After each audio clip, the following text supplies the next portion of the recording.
Hello guys, and welcome back to our channel. I welcome you to an interesting video and discussion that sheds light on the intricate dynamics of power, privilege, and artisanship. Now in this video, YV Edit, a Ukrainian woman, shares her insightful perspective on the currency of palm coloredness and how it perpetuates systemic artisanship.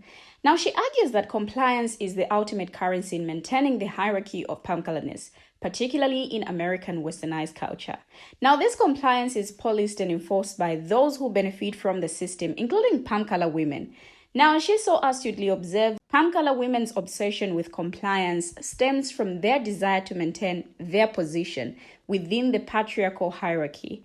They are willing to uphold and perpetuate orthodox systems to avoid being brought down to the level of Black women. Now, this conversation is a crucial examination of the ways in which artisanship and patriarchy intersect and how Black women are disproportionately affected. So with that said, let's take a look at her interesting video. I will be right back. The currency of whiteness is compliance, especially American westernized.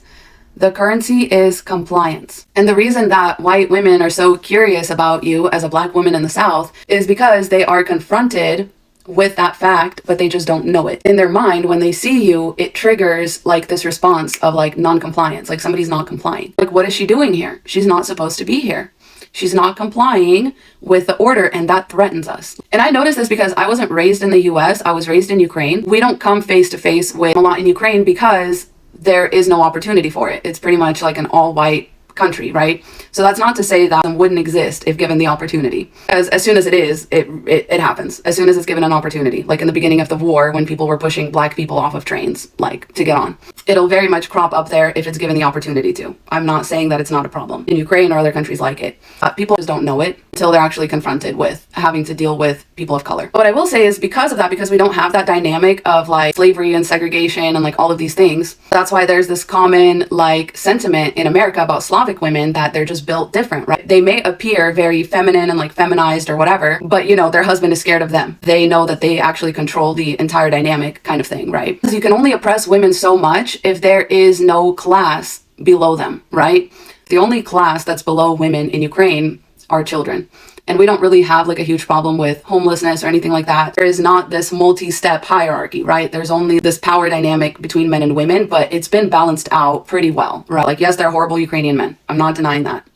Yes, some Ukrainian men are abusers and they use like religion and they use all sorts of things to women. But on a large scale, what I grew up seeing was not skittish women. I grew up seeing strong Slavic women because when there's nothing else to threaten women with other than like, oh, you're not going to get married or have a man or whatever, then you don't hold that much power as a man, especially in the courting stage, like in the dating stage. Like, Slavic men are on their best behavior, and there's just as much stigma for divorce for men as there is for women. The dynamics are just a little different. They're a little bit more balanced out, I would say, between men and women. Now, where America differs is that because it's such a melting pot and like all of this, the hierarchy is just turned up to 11. I mean, white women are so obsessed with compliance and they're so obsessed with keeping their place in this hierarchy because there are levels that they don't want to be brought down to, right? One of those levels being you're going to be treated like a Black woman. By that I mean you're going to be hyperized, you're going to be treated as a second-class citizen, you're going to be made up a bunch of narratives about, and you're going to be considered like unfeminine, unruly, and whatever, etc., etc. There's like so many layers to this, right? So the reason that they're curious or that they're threatened, and I mean, curious is a very gentle word to use. Like, I would say that they are threatened. They're threatened because they feel like you're taking over. In the video that this comment was left on, this is what I talked about, right? White women in the American patriarchy are especially dangerous to Black women because they are okay with the structure of the patriarchy because they gave up a lot to belong to it. And by that I mean they gave up their personalities, right? This is why they have plastic smiles and no joy in their eyes, because it's all about compliance. It's not about having your own personality. It's not about having your own goals, hopes, dreams.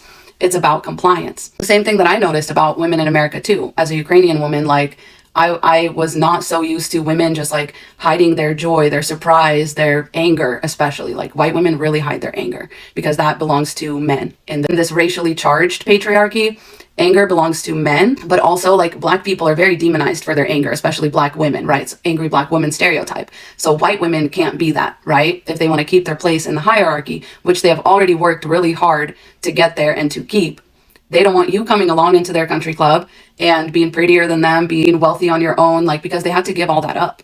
They had to give all that up. And that's why they're threatened by you. And the reason that they hover around you is because that's the only compliant way for them to make you feel unwelcome. You know what I mean? Like, I feel like Jordan Peele captured this really well in Get Out when he had the black people acting like white people, and it was so uncanny.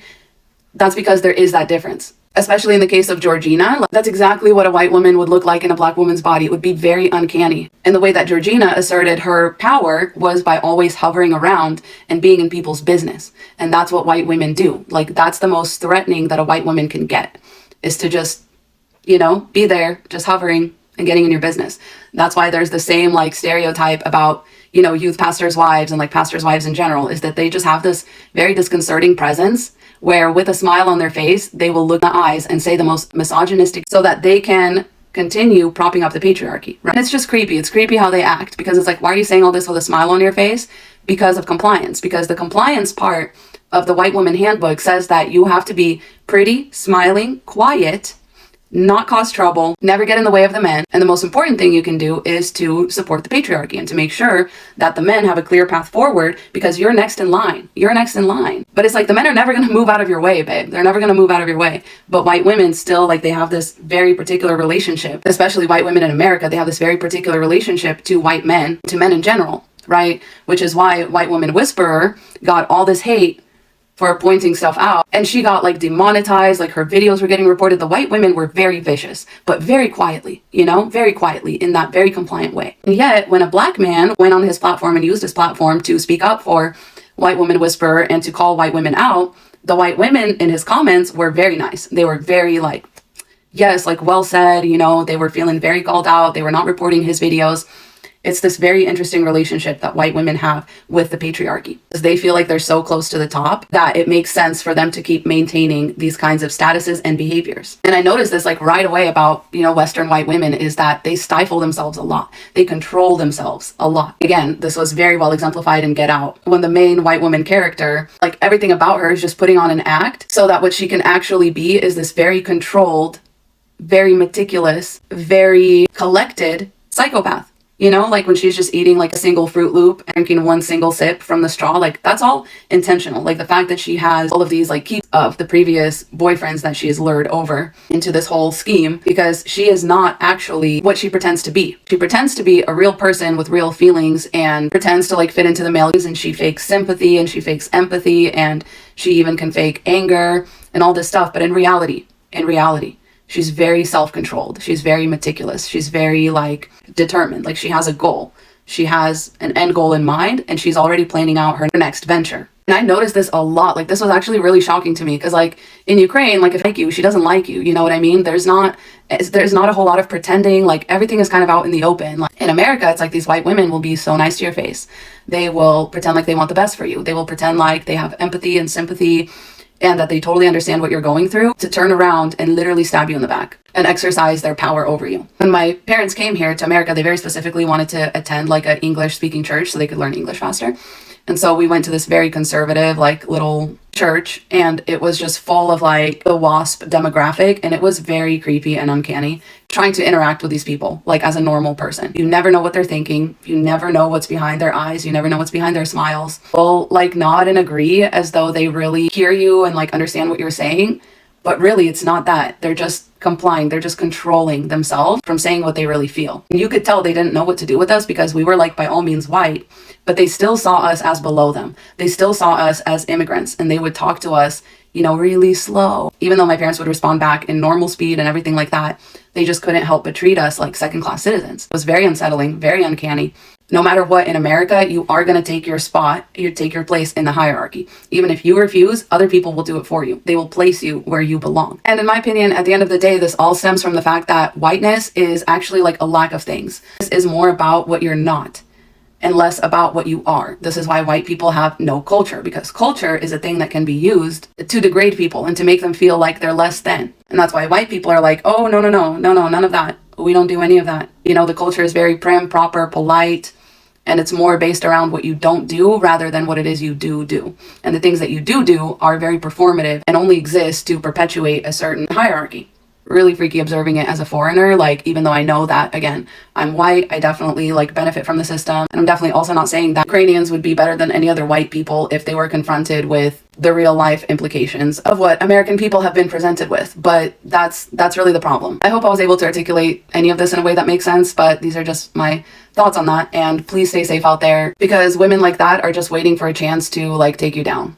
I love you so much. Godspeed. Now, I must say that this is the best video I've seen in a really, really long time. So if you're a palm color, especially a palm color woman, please watch it. Now, the term currency of palm coloredness refers to the advantages and privileges that palm color people have over non-palm color people in society. And these advantages can be economic, political, and social. For societies in which artisanship is an operating system, palm coloredness is a form of currency with a significantly high exchange rate. Its value is so meaningful, George Lipsitz argues, that it produces a forced group solidarity and possessive investment in its continuation. For many palm colored people in the United States, palm coloredness has provided a pathway to opportunities for acquiring society's transformative assets: land, housing, jobs, and education. Now, in this way, palm coloredness has been a tool for social mobility and intergenerational economic security. It has material benefits that can pay a high economic yield. Yet, for most palm colored people in the United States, the real dividend of palm coloredness comes in its symbolic value, its deeply felt power in shaping social status, group membership, and identity. Now, in this way, palm coloredness provides a well-documented identity to buy into, one that promises a placement in the social hierarchy higher than Black and people of color. For palm color people who become what Charles Mills calls signatories in a racial contract, they will live in an inverted delusional world, a racial fantasy land, a consensual hallucination. Now, I must say that the insights shared by YV Edit are a powerful reminder of the complex and insidious nature of systemic artisanship. Her observation that the currency of palm coloredness is compliance is particularly astute, as it highlights the ways in which individuals and groups are socialized to conform to the dominant culture. Now, this compliance is often enforced through subtle yet pervasive mechanisms, such as cultural norms, institutional policies, and social expectations. Those who refuse to comply or who challenge the status quo are often marginalized, excluded, or punished. Now, YV Edit's comments also underscore the critical role that palm color women play in upholding and perpetuating systemic artisanship. As she notes, palm color women's obsession with compliance stems from the desire to maintain their position within the patriarchal hierarchy. Now, this desire for status and privilege can lead them to actively participate in the oppression of Black women and other marginalized groups. It's important to recognize that this behavior is not limited to individual palm color women, but is also embedded in institutional and systemic structures. For example, the phenomenon of palm color feminism has been critiqued for prioritizing the interests and concerns of palm color women over those of Black and women of color.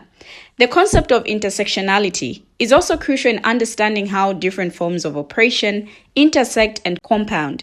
Black women in particular face unique challenges and barriers due to the intersection of artisanship, sexism, and other forms of oppression. Now, YV Edit's observation serves as a timely reminder of the need for critical self-reflection, education, and collective action to dismantle systemic artisanship and oppression. Now, palm color women have been part of palm color supremacy in America since the very beginning. Experts point out, dating back to their role in slavery, they were at the table when the system was designed. Stephanie Jones Rogers, a history professor at UC Berkeley and author of the book They Were Her Property, Palm Color Women as Slave Owners in the American South, told Vox, they were co-architects of the system. Now, that remained true after the Civil War, through the birth and evolution of the KK clan, and during the Civil Rights Movement when palm color women were some of the most vocal opponents of school integration. And it remains true today, when women hold a key role in spreading canon ideology and sustaining palm color nationalist groups and movements. Like other parts of the economy and society, these movements would collapse without their labor. Seward Derby, author of Sisters in Hate, American Women on the front lines of palm color nationalism, told Vox. And if we ignore the importance of women in the Capitol riot and the groups that backed and enabled it, we can't understand palm color supremacy in America, let alone dismantle it. Trying to fight racism in America without looking at palm color women, Jones-Rogers said, is like addressing only the right side of the body when the left side is still stuck. Now, palm color women's investment in palm color supremacy is older than the United States itself and goes back to their role in the economy of slavery. Though palm color women have been seen by some historians as passive bystanders to the brutalities of slavery, they were in fact active participants. As Jones-Rogers explains in They Were Her Property, before the Civil War, palm color women had little economic or political power, with one big exception. They could buy and sell enslaved people, and they did so, using enslaved people as a way of building up wealth that would not simply be transferred to a husband in marriage. Now, slavery gave palm color women freedom, autonomy, and agency that they could not exercise in their lives without it. So they deeply invested in it. Jones-Rogers said, and after the Civil War, palm color women didn't simply give up on palm color supremacy. Instead, as Jones-Rogers puts it, they doubled down.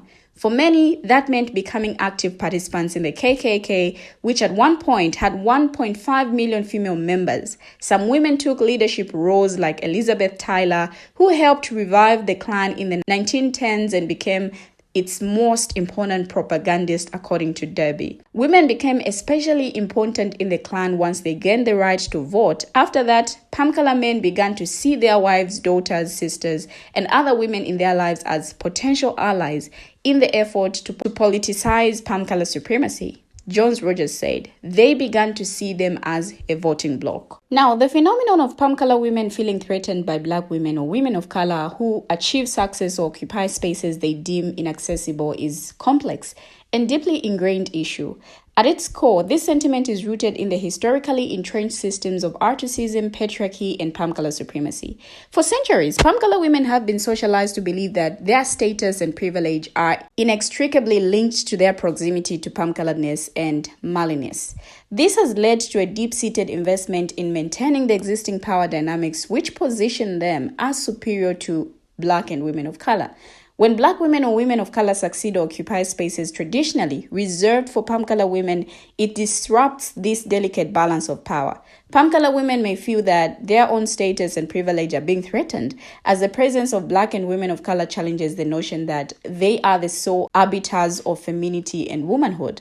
Now, the notion of replacement or displacement can evoke feelings of anxiety and insecurity in palm color women. They may perceive the success of women and black women as a zero-sum game where one group's gain must necessarily come at the expense of another. Now, this mindset is rooted in a scarcity mentality which fails to recognize that there is room for multiple voices, perspectives, and experiences at the table. We have finally come to the end of the video, but what do you, our viewers, have to say? Share your thoughts as well in the comment section. Thank you for watching and see you in our next video as we bring you another interesting video.